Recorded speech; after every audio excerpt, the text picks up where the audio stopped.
crazy. Just poison the tasty. And people say, she's sweet but a psycho. Little bit psycho. At night she's screaming, I'm on my mind. Oke, standby, kamera ready, sound ready, 3, 2, 1, action. Pernah nggak sih kalian bertanya-tanya apa sih itu public relation serta bagaimana cara kerja atau cara mekanisme dari public relation tersebut? Nah, maka dari itu saya Mustika Pertiwi dengan NIM 2400232 akan menjelaskan mengenai pengertian dan juga cara kerja atau mekanisme dari public relation tersebut.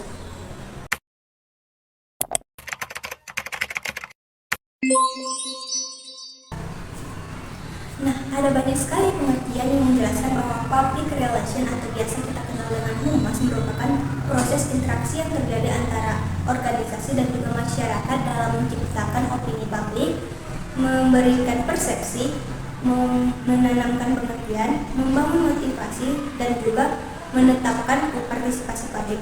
Namun di sisi lain ada juga nih pengertian yang mengatakan bahwa public relation itu merupakan suatu usaha yang dilakukan secara terus-menerus dan juga secara sengaja untuk membangun dan juga mempertahankan pengertian timbal balik dari perusahaan dan juga masyarakat umum. Public relation ini juga memiliki fungsi yang sangat penting dalam membangun citra positif perusahaan melalui komunikasi yang efektif dengan publik, dengan pemangku kepentingan, media dan juga investor.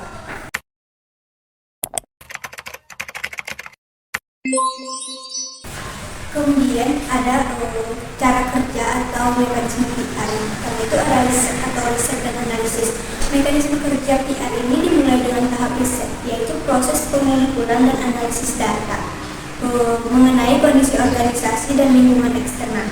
Pada tahap ini, PR mengidentifikasi isu, peluang, dan juga tantangan yang dihadapi organisasi serta target audiens yang harus dijangkau. Informasi pola dari riset ini akan menjadi dasar penting dalam merancang strategi yang tepat dan juga efektif. Yang kedua itu ada perencanaan strategi. Dengan setelah riset selesai, tahap berikutnya adalah perencanaan. Yang dimana PR ini menyusun rencana kerja meliputi penetapan tujuan komunikasi, pesan yang akan disampaikan, target audiens, media atau saluran komunikasi yang akan digunakan, serta juga jadwal pelaksanaan kegiatan. Nah, perencanaan yang matang sangat penting agar program PR ini dapat berjalan sesuai dengan tujuan dan memberikan dampak positif bagi organisasi. Yang ketiga, ada action and communication atau pelaksanaan dan juga komunikasi. Nah, tahap ini merupakan implementasi dari rencana yang telah dibuat. PR menjalankan berbagai kegiatan seperti mengirim siaran pers, mengadakan konferensi pers, mengelola media sosial, menyelenggarakan ekor, dan juga berinteraksi langsung dengan media serta publik. Komunikasi yang dilakukan harus jelas, konsisten, dan sesuai dengan strategi agar pesan dapat diterima dengan baik oleh para audiens. Yang keempat, ada evaluation atau evaluasi dan juga pengukuran. Nah, setelah pelaksanaan, PR melakukan evaluasi untuk mengukur program yang telah dijalankan. Evaluasi ini mencakup pengukuran dampak komunikasi terhadap opini publik, citra organisasi, dan pencapaian tujuan yang telah ditetapkan. Hasil evaluasi ini digunakan sebagai bahan perbaikan dan penyempurnaan program PR di masa yang akan mendatang. Kemudian saya akan menjelaskan perbedaan mengenai PR dengan marketing, PR dengan iklan, dan juga PR dengan propaganda.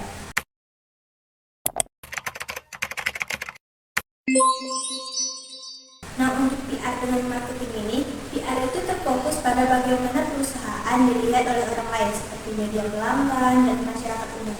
Yang mana tujuannya itu adalah agar perusahaan terlihat positif dan dipercaya dalam jangka waktu yang panjang. Nah, sedangkan marketing atau pemasaran adalah segala kegiatan yang dilakukan untuk memperkenalkan, mempromosikan, dan juga menjual produk atau jasa.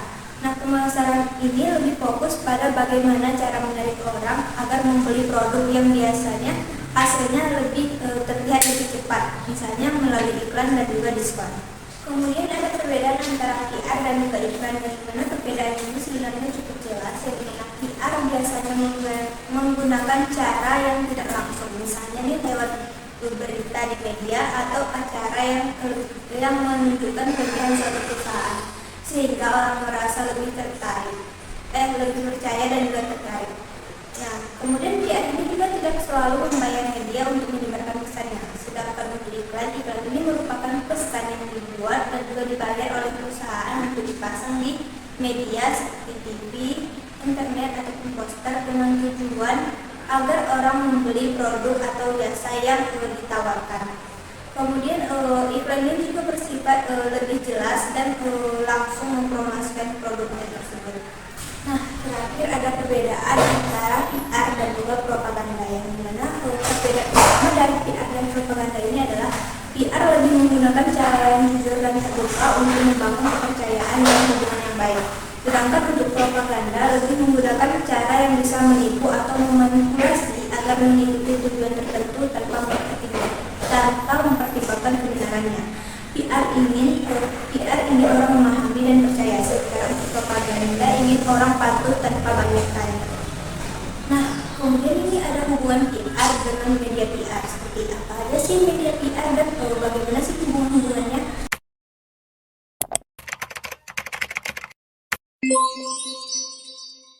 Nah, jadi media PR ini adalah berbagai jenis sarana ataupun saluran komunikasi yang diberikan oleh praktisi public relation atau PR untuk menyampaikan informasi, pesan, dan berita penting kepada publik, yang dimana tujuan utamanya penggunaan media ini PR ini adalah agar produk, jasa, kegiatan, ataupun citra organisasinya ini dapat dikenal dan diterima dengan baik oleh masyarakat luas.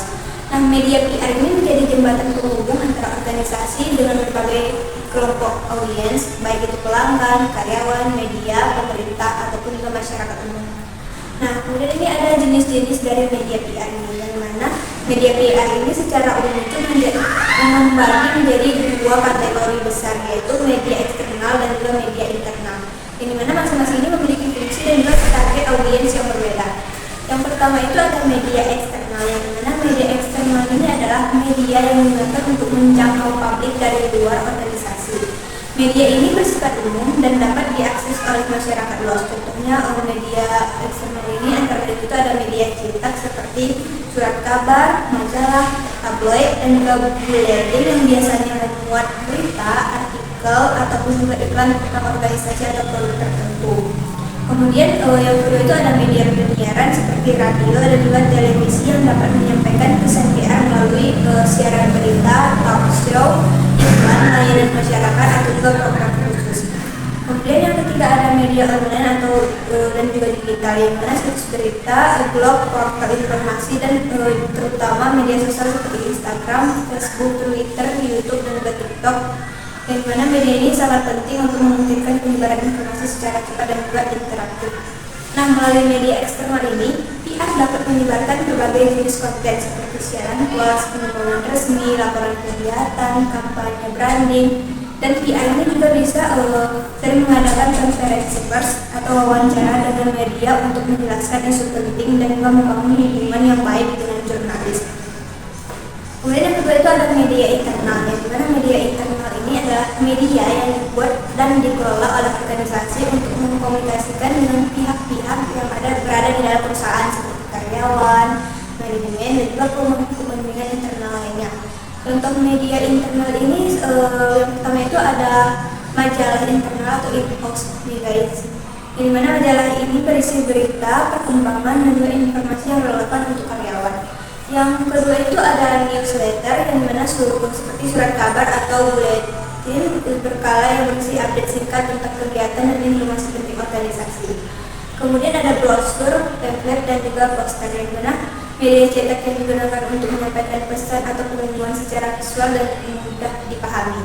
Kemudian ada media internal ini berfungsi menjaga komunikasi yang baik di dalam organisasi, meningkatkan semangat kerja, serta memastikan semua anggota organisasi itu memahami visi, misi, dan juga kebijakan perusahaan. Nah, ada nih juga peran dari media PR dalam public relation, yang dimana media PR ini sangat penting dalam membantu praktisi PR menjalankan tugasnya. Nah, ada beberapa peran utama dari media PR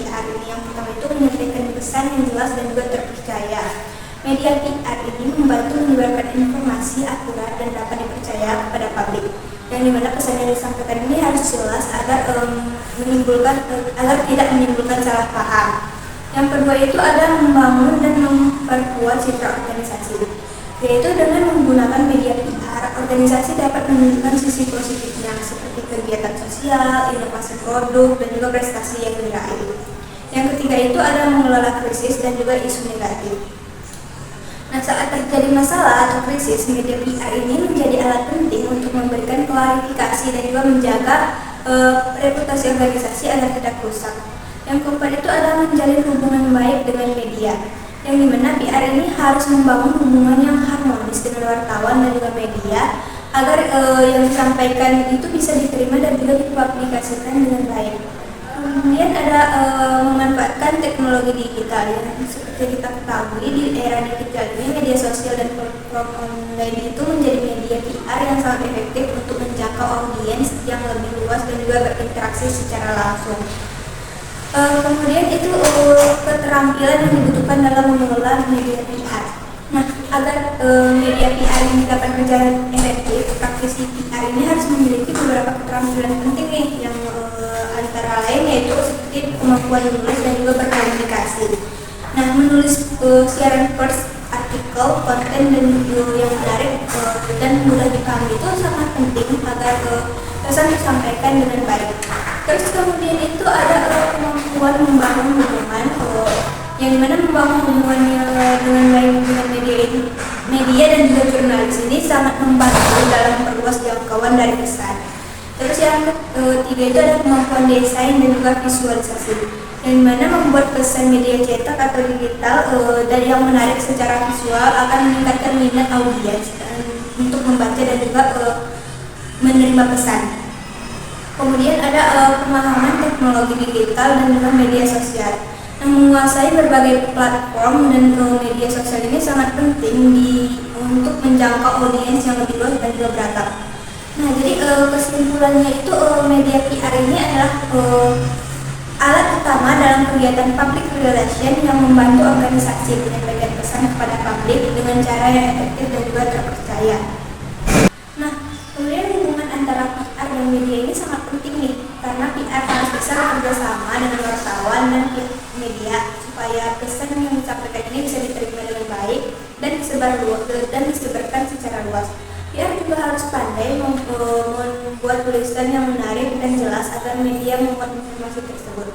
Seperti di zaman sekarang ini, PR juga harus pintar menggunakan media sosial, karena kan banyak orang yang lebih sering mengakses berita dan informasi lewat platform seperti Instagram, Facebook, dan juga Twitter. Nah, sekian pemaparan ataupun penjelasan materi dari saya. Jika ada kesalahan baik dari sikap ataupun perbuatan saya atau cara bicara saya selama pemaparan saya berlangsung, saya mohon maaf. Saya akhiri, wabillahi taufiq wal hidayah. Wassalamualaikum warahmatullahi wabarakatuh.